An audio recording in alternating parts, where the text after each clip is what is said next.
সুপ্রিয় দর্শক মণ্ডলী, যে যেখান থেকে শুনছেন এবং দেখছেন, সকলের প্রতি রইল আমার আন্তরিক শুভেচ্ছা, অভিনন্দন ও সালাম।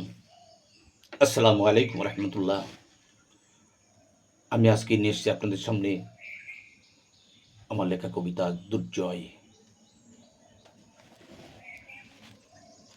যদি কবিতাটি ভালো লাগে অবশ্যই লাইক, কমেন্ট, শেয়ার করে ছড়িয়ে দেবেন।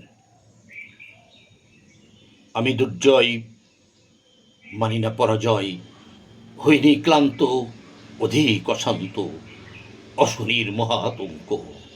আমি ঘূর্ণিঝড় তুফান, হারিকেন টর্নেডো। আমি নির্ভীক সত্যের পূজারী, এ বিশ্বের জাগ্রত ঝড়, আপসীন মানচিত্রের নক্ষত্র, বেঈমানদের ললাটে আঁকি আমি পদচিহ্ন। আমি আমি মহাযুদ্ধের অগ্নি বিস্ফোরণ, বিশ্ব মানবতার করি সৃষ্টিচরণ।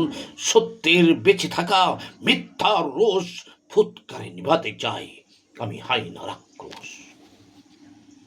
আমি আমি স্বাধিকার আন্দোলন গড়ি, সমাজ বিপ্লবী চেতনা, স্বৈরাচারী বিবেক খড়গস্ত ধুলোয় মিশেতে চাই আমি ওই শকুনের মস্ত। আমি আমি মহা শয়তানের কম্পন বুলেট, ঝাঁঝরা করি কঠিন পাথরের বুক, সিক্ত হয় বুকের হাতিয়ার, গড়ি নতুন পৃথিবী, ফিরে পাই সুখ। আমি আমি দুর্জয়, আমি মানি না পরাজয়। আমি আমি হইনি ক্লান্ত, অধিক অশান্ত, আমি অশনির মহাতঙ্ক, আমি ঘূর্ণিঝড় তুফান, আমি হারিকেন টর্নেডো। ধন্যবাদ সকলকে।